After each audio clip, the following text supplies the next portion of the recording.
El paciente necesita saber qué es lo que le pasa y sobre todo qué es lo que le va a pasar. Yo siempre suelo decir que en una consulta médica hay dos personas asustadas.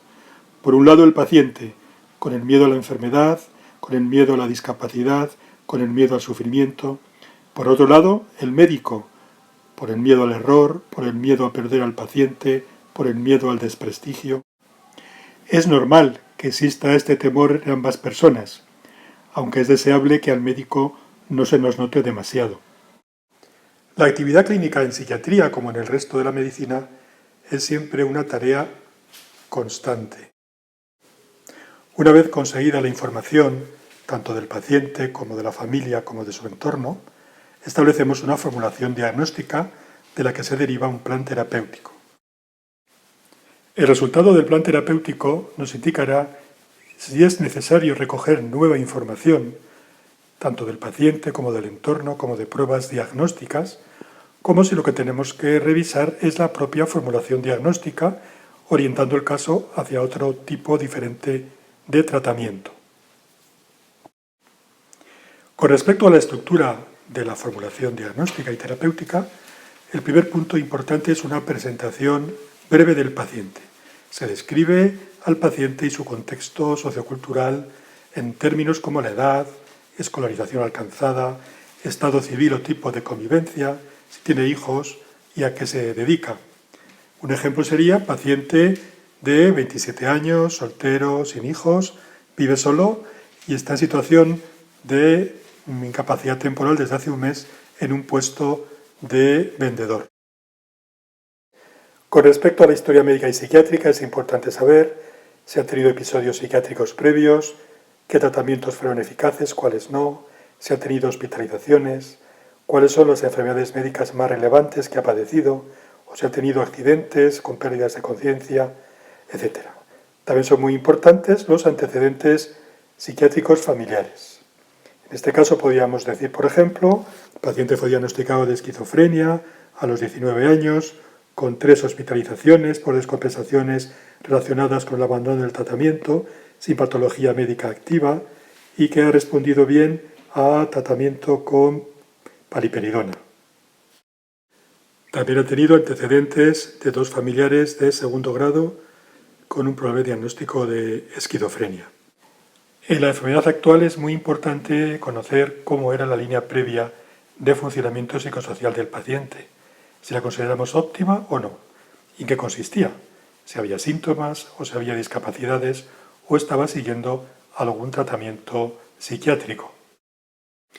En nuestro ejemplo podríamos decir que sobre una línea previa de funcionamiento no óptima, con síntomas residuales y alteración grave de la actividad social y en tratamiento con un antipsicótico a dosis medias, con mala adherencia, y entonces ya entramos en el episodio actual, propiamente dicho, donde describiremos los síntomas o los síndromes en una cronología, un relato de lo que ha pasado, el tiempo de evolución, cómo ha sido el inicio, si ha sido brusco, si ha habido pródromos, cuántos días o semanas lleva con esta clínica, qué factores pueden estar relacionados, bien sean causales o desencadenantes, si ha seguido algún tratamiento previamente a llegar a la consulta, se lo inició, se lo abandonó, qué dosis o qué cambios de medicación ha tenido, qué factores de riesgo orgánicos, psicológicos, sociales, estrés o acontecimientos vitales han podido influir en la aparición de su enfermedad y la gravedad y las consecuencias, las repercusiones funcionales de este episodio. En episodios que ya llevan un tiempo de evolución, es muy importante conocer el grado de respuesta a las intervenciones farmacológicas y psicoterapéuticas para saber a qué tratamientos es resistente. Y también si ha habido cambio en la sintomatología. Por ejemplo, un episodio depresivo puede comenzar sin aparentes síntomas psicóticos y al cabo de unas semanas puede debutar con síntomas psicóticos, con lo que estaríamos ante una depresión psicótica. También es muy importante recoger los datos relevantes obtenidos de exámenes complementarios, sean estos pruebas médicas, evaluaciones psicológicas u observaciones de enfermería. Llegamos al apartado del diagnóstico y nosotros apostamos por un diagnóstico multiaxial. El primero de los ejes corresponde al de los trastornos clínicos, es decir, los distintos diagnósticos que se recogen en las clasificaciones. Estos trastornos tienen un comienzo, tienen una evolución y tienen también un final. El eje 2 es diferente, puesto que ahí se recogen situaciones que son persistentes bien desde el inicio de la vida o bien desde el final de la adolescencia o comienzo de la edad adulta. Ahí incluimos los rasgos o trastornos de personalidad y el retraso mental.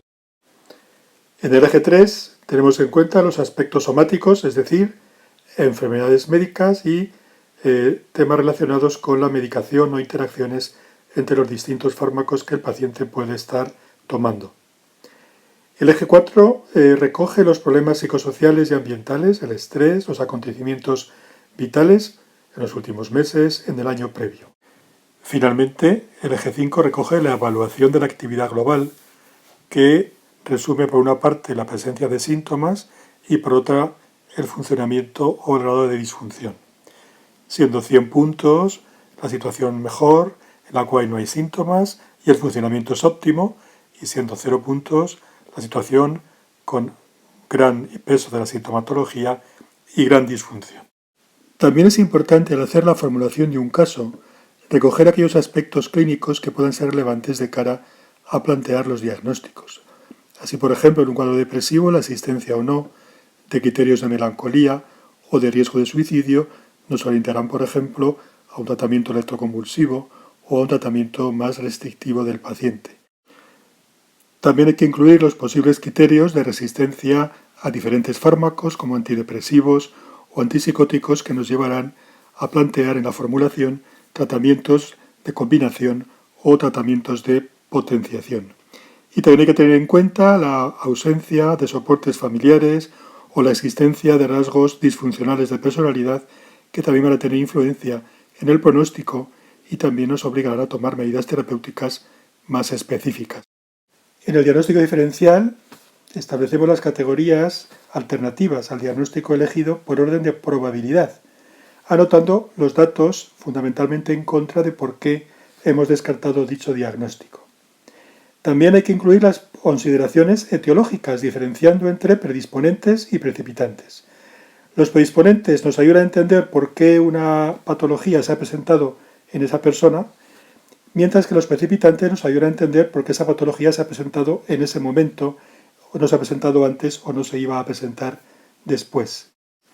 Finalmente, introducimos unas consideraciones pronósticas, valorando si esperamos que haya una recuperación completa o parcial de la sintomatología y de la funcionalidad, incluyendo, si los conocemos, factores de buen y mal pronóstico.